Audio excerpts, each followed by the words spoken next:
Guess I could move this a little bit closer, right?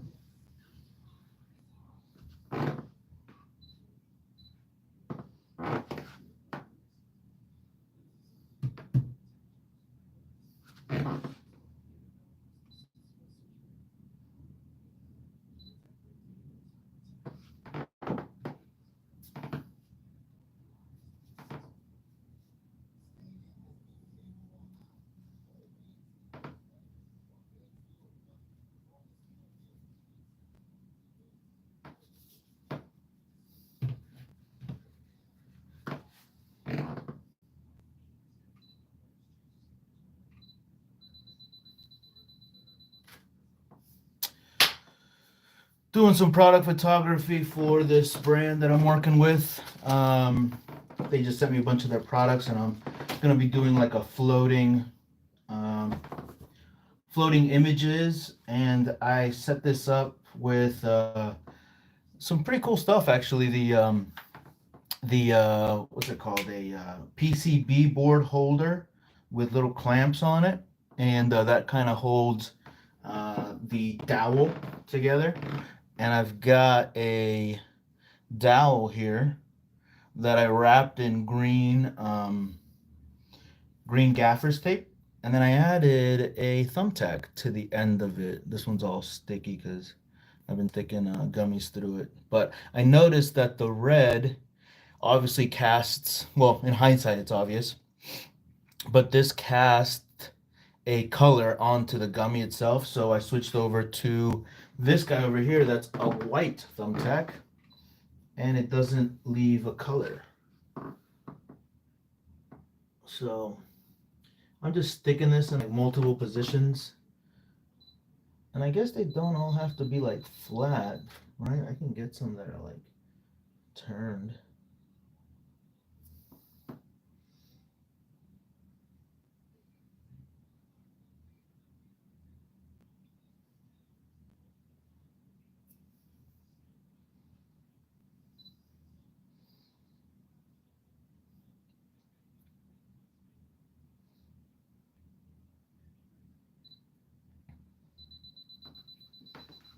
And I'm shooting at F2 right now on the 85 millimeter. And like I said, the camera, let me see if I can show you guys if you'll be able to see this. It looks pretty decent. You know, obviously I'm gonna like cut out the in the editing, I'm gonna cut out the thumbtack from the cut out the thumbtack from the image. The client asked to have like a dark setting. I was doing a lot of white, and the white wasn't really going with the brand. So she asked me moving forward to switch over to dark backgrounds, and I said, yeah, absolutely, no problem. Love shooting this stuff. So I'm shooting on the R5 with the 85 millimeter. I'm at f2. I've got the camera on a timer so that I can hit the shutter button and I can step away from it and let it kind of take a get a shot that doesn't have any shake in it. Now I'm noticing I was shooting this really flat, and when the camera is flat, like at f2, the entire surface is in focus. But now that I'm turning the product, it's only getting this part of the product in focus unless I change the focus point to different areas, right?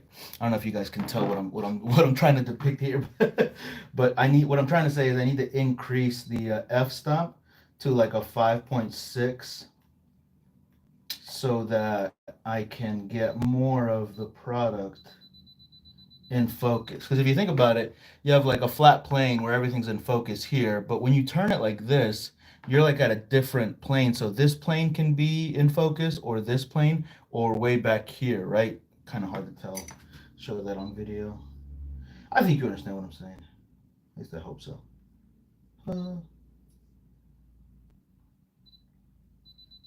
Let's check out what this looks like. Yeah, at 5.6, that's gorgeous. All right, cool. So I think I got plenty of this. this one. So this was an orange one. Mango flavored is what these are.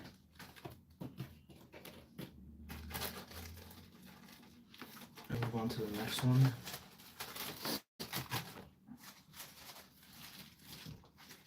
So like here's a good example, right? The mango flavored look identical to the peach one. They're both like the exact same color. So there's no sense in really, you can't tell the difference in that, right? They're exactly the same. So I'm not going to photograph the peach because they're already the same color. The green, yeah, see like these ones here, I did this one already. This is like a blueberry, it says. And then this guy is a kiwi, but you can clearly see that these are different colors, even though they're close. But which one did I do? Blueberry. So let's do kiwi. And again, I was saying earlier, like it's important to ask a client to give you more samples, because you really want to pick through them and find the most perfect looking one. Because some of them will be squished, or some of them will have like imperfections. Like this one is the best one. Was it that one? Yeah, I think this one. So let's see.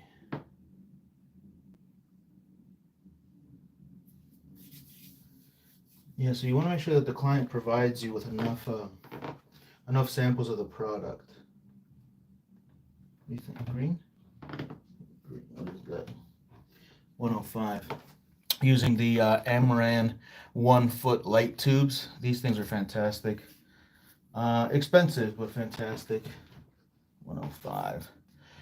It's light, cool and warm light, and it also has RGB.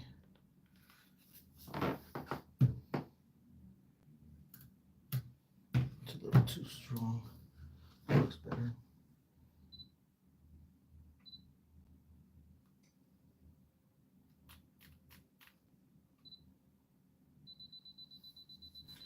And I'm just trying this right here. I'm going to put this into Lightroom and Photoshop and see what I get. So this is just like a kind of like a proof of concept, or testing a concept to put it into the editing room to see if it even works. It's possible that the client may not even like these photos. Yeah, I think I need to be at like 5.6 for everything. One thing that I know that I can tell you guys is, before you've completed an entire shoot, like say for example, I'm wrapping up, I'm not going to tear down all of this lighting, the camera, these things. I'm not going to put everything away until I've actually gone into the editing room and like fiddled with it a bit. And then I can come back quickly and like make a change, because like for example, I shot a lot at like f2, thinking that was like a good f-stop, and it was, but 5.6 seems to be working just a little bit better for more things. So yeah, I'm not going to tear everything down until I've actually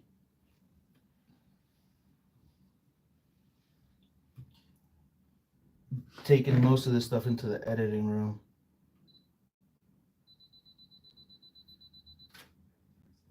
And as far as the actual gummy, I'm photographing it like this on the actual little dowel. So I'm photographing it like this, and then I'm also photographing it like this at a corner. I'm doing those two positions. I'm doing them flat like this, and I'm also doing them kind of turned like this, so you get a little bit more of like a 3D look at it. At this point, you have to put it up to like 5.6 or f8, just to get more of the product in detail.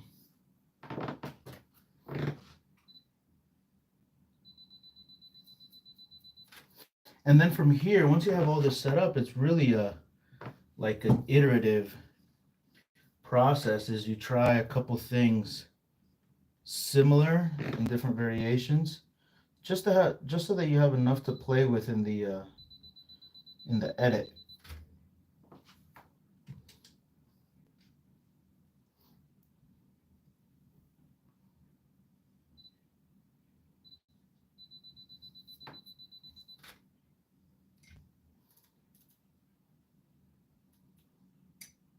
Let's see what happens at like F8.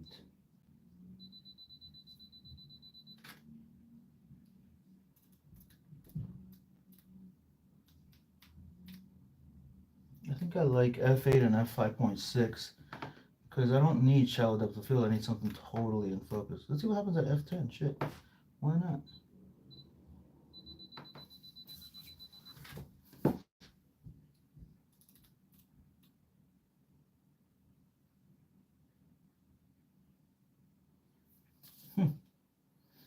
F10 actually is pretty good, but I think I'll just stick to, why not?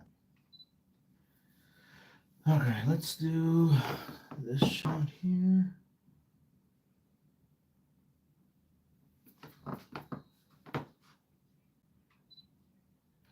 Let me know down in the comments if you guys think this is it stop motion? No, not stop motion, just regular still photography. I've never actually done stop motion. That'd be kind of cool.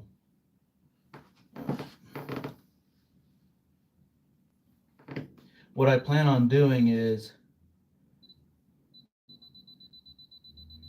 so when doing these kind of product photos, like having images that are stock that I can like take and cut out, take out the background, and then I can add my own background to it. I can use those forever on different campaigns, different marketing campaigns, different email campaigns, website, Instagram. I can Photoshop a background in it. I can do all kinds of stuff when you have like a solid, high quality image like this.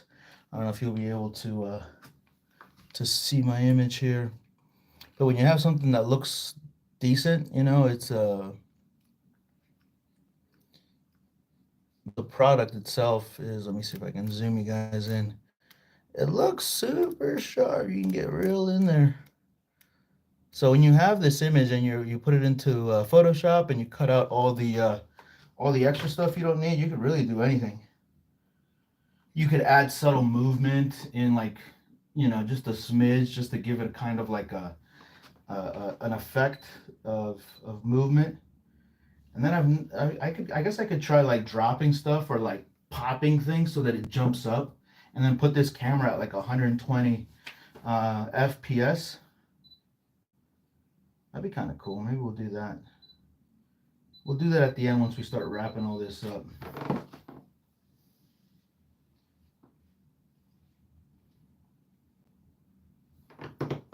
What are you making? Making all kinds of stuff. Making magic. Making money.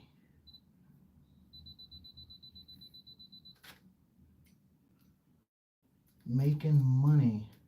Yeah, these images at F10 are crisp.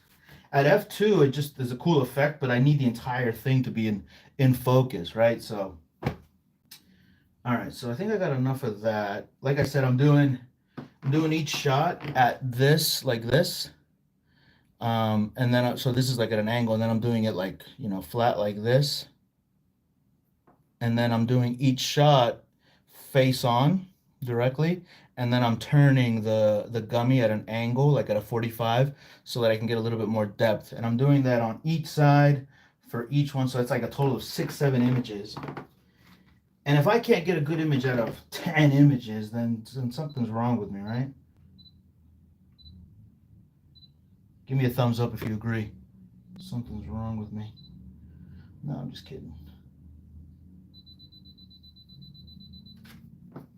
Okay, that's another color down. And I was saying earlier, that's really important to make sure that you tell you ask your client or the person that's sending you products to send you raw product, because you don't want them, I guess, if they don't have access, just ask for extra stuff is what I'm trying to get at, because you need a bunch of material to to make all the assets that they want. So like for example, that was Kiwi. This is gonna be their packaging for it. So again, I asked them for extra stuff, right? So they sent me packaging and extra packaging of every single flavor, just so that I could photograph it. And like, you just want extra ones because shit can go wrong.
And this specific brand has a ton of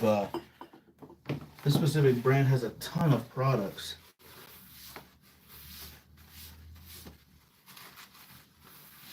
And they need a lot of photos.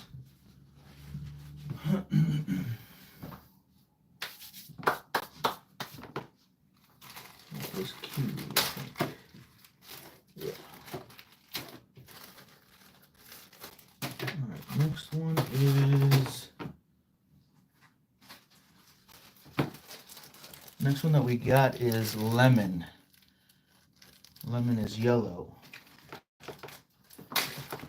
So again, looking for a couple good ones. That's a nice one.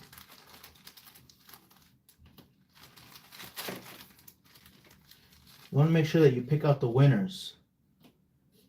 The ones that look good, that have the least amount of imperfections. The ones that are the most square and symmetrical. Yeah, so there's plenty here. The yellow ones were the ones that were the best in shape. The other ones were... And these are props, right? So like you can't...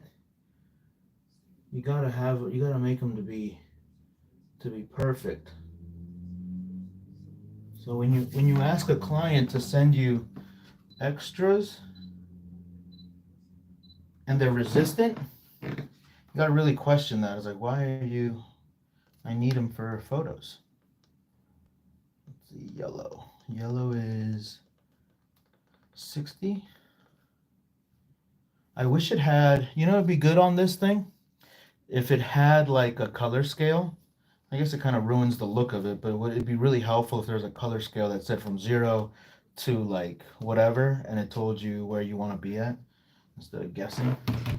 I guess maybe when I'm better at it, I'll remember. So what was it, 60? Oops.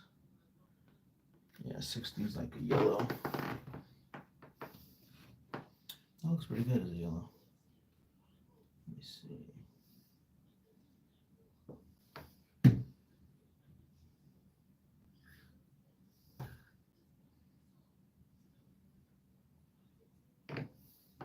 What's the intensity of this at? Intensity.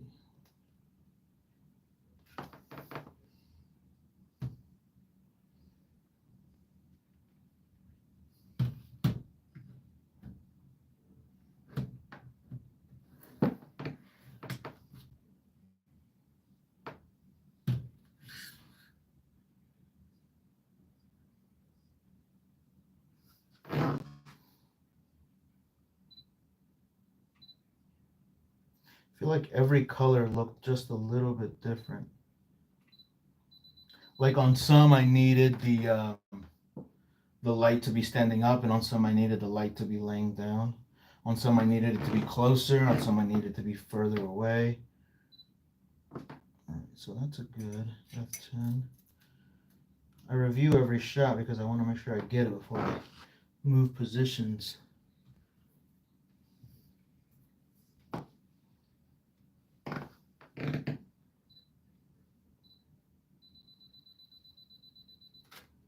The yellow is kind of tough to tell that it was at an angle.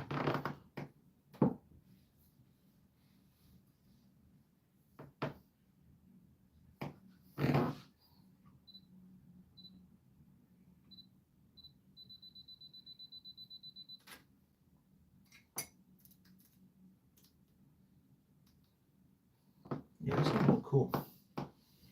This is definitely a little cool. Let's see, let's get the one at the angle.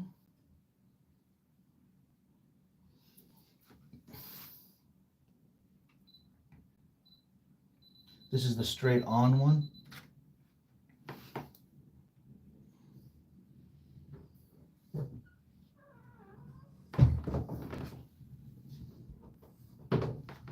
And Kitty's messing up my scene.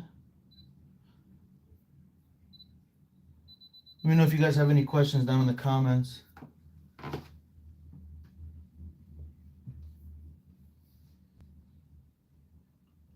Let me know what you guys want to see, what you guys want to learn.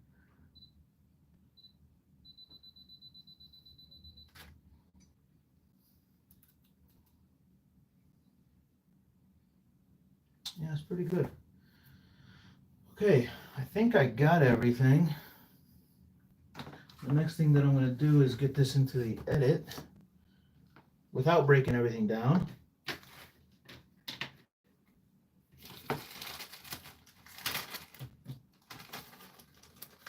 This way, turn this off. I will turn off the lights.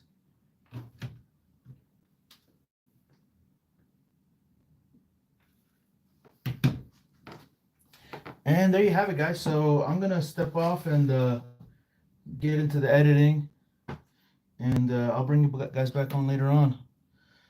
See ya.